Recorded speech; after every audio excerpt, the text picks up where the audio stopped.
And welcome to Fox Soul's The Black Report. I am Courtney Hicks. And I'm Nicordelai Corte.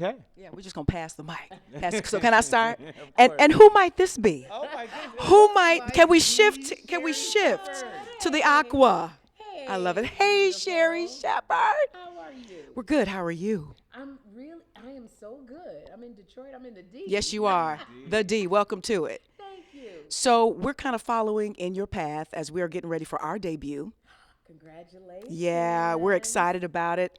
Fox Soul, The Black Report. We're flipping the script, Yes. and we're going to have lots of fun with this new idea of what the Fox Black Report is going to be. And so we're excited about it, and we're Congrats. very amped that you're one of our first guests. Thank you. And congratulations on this Yeah. new journey. Thank you so much. Let's get into it. Sherri. So we've been tuning in. You know, and so we've been seeing how you all have been layering in all the goodness, all the ooey gooey. Talk more about it. I know, you know, when it's your thing, you can never not talk about it too much because it says Sherri, honey. And this is really your moment. And your whole body of work has led you to this moment. So now that you're in this spotlight, talk to us about Sherri and what you want to share with us, you know, every day as we tap in to who and what you continue to be all about. Right.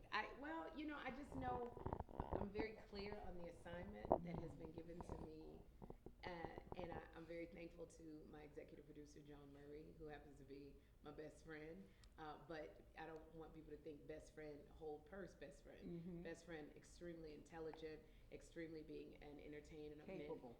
journalist, a visionary, you know, and like you said, capable, and, you know, taking this journey, us together, and executing this vision of giving people joy, giving them a good time for an hour, and making them forget about everything going on in the world. And we wanted them to feel better than when they came. That is the assignment. So every day before the doors open, John grabs my hand. He says, "You are enough." That mantra that I have to repeat to myself. And we say a prayer for the audience and for those people who are watching us, that they will feel better than when they came, that we can give them joy and laughter.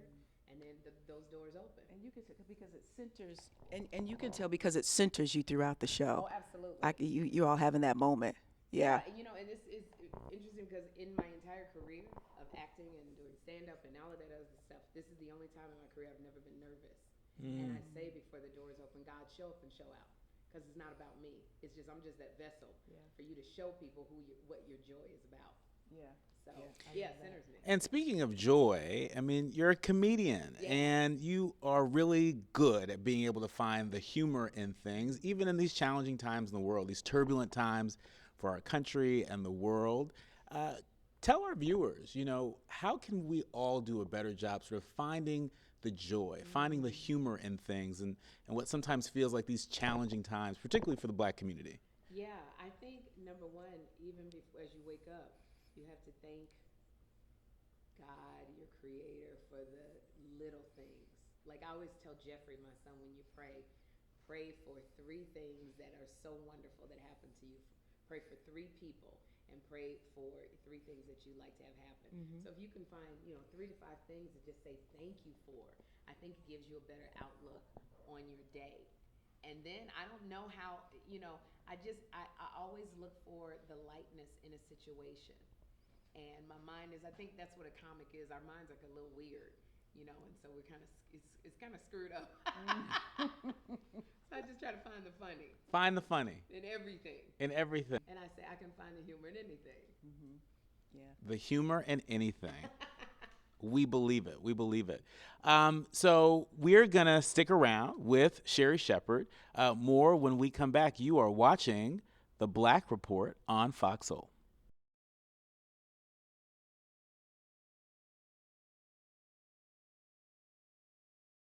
And welcome back to The Black Report. We are here with none other than Sherri Shepherd as we share in the celebration of her brand new venture, Daytime Talk host. Thank I mean, you know, we kind of saw this coming, or you could sort of kind of see this thing coming. You've been on various panels and other shows, and this is something that you've talked about being your dream. Yes. And it's also been the dream of some other folks. And I'm going to grab this paper because my fearless partner wrote this question on my behalf, and I just want to make sure that I get it right. Okay. He's the genius here. So here we go, just like school. What do you think? What do you think about the fact that daytime TV has more black folks than ever?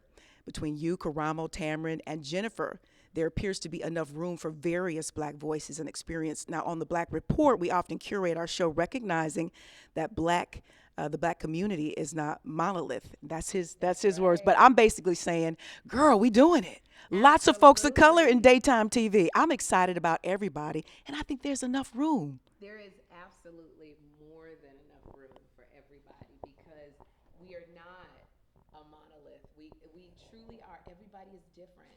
And I remember I texted Jennifer Hudson and I said, "Girl, you know, we just have to be our authentic selves. But our authentic selves, everybody is different in what they bring. So if you look at Tamron, you're gonna get something different than if you look at Jennifer, than if you look at me.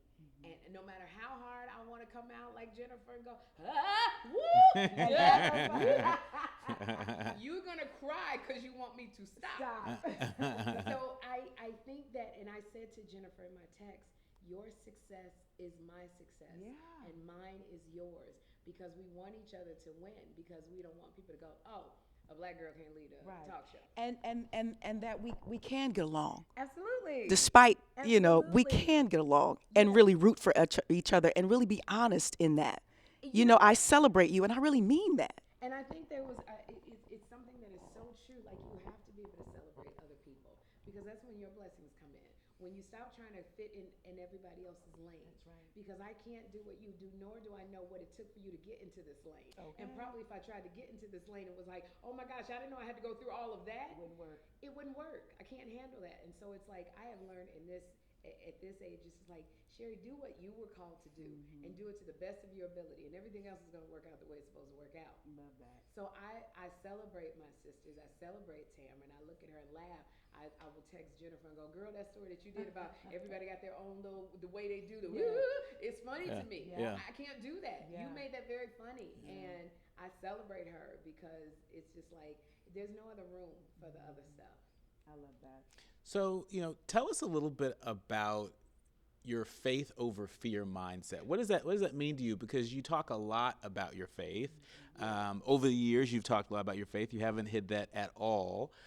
And at the top of this interview, you mentioned, how you're not nervous. How you are as calm and centered as you've ever been. And so, tell us a little bit about how you sort of conquered this faith over fear mindset.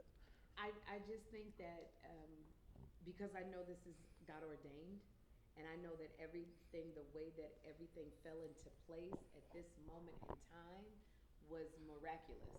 And it didn't have anything to do with me, but it had everything to do with me being prepared.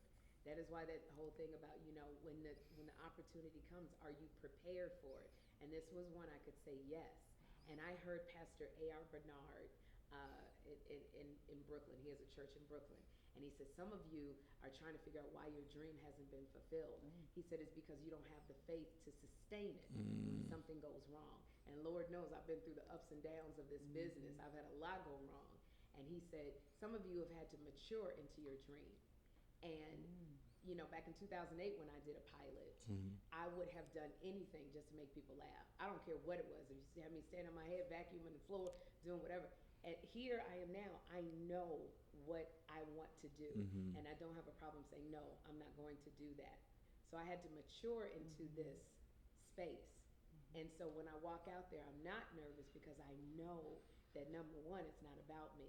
It's about giving people joy. And all I got to do is operate in the power and the strength that he gave me, which is being funny.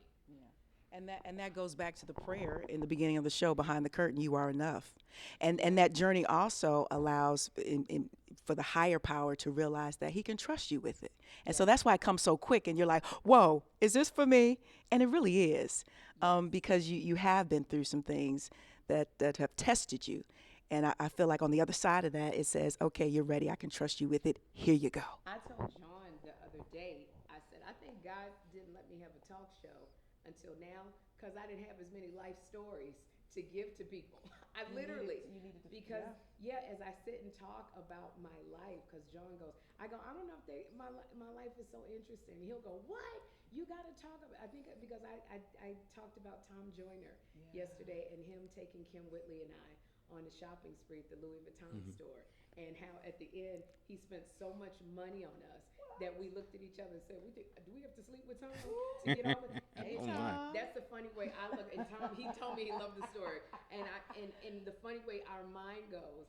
And so I told this story of how we got this shopping spree, and Tom kissed our foreheads and sent us home.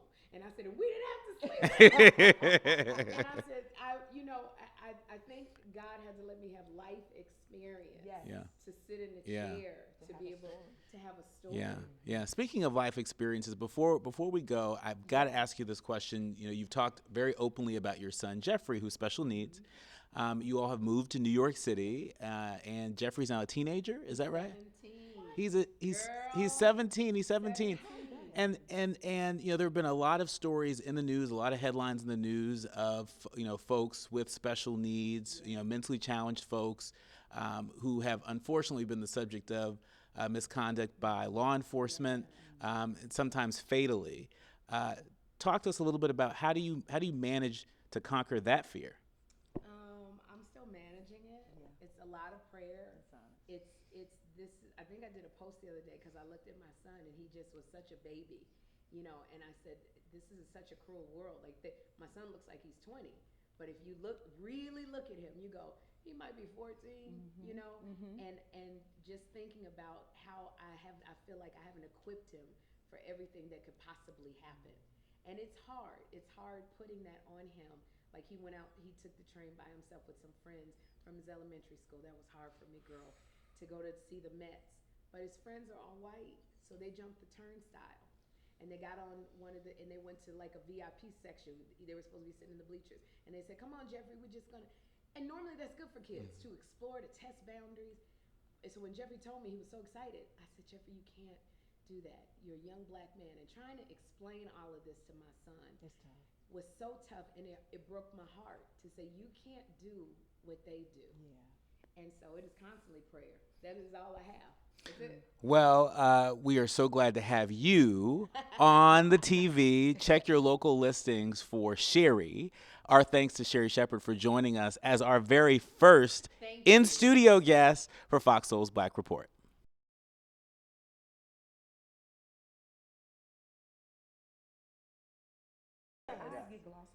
It is. Well, how were you able to process that? It's a lot of prayer.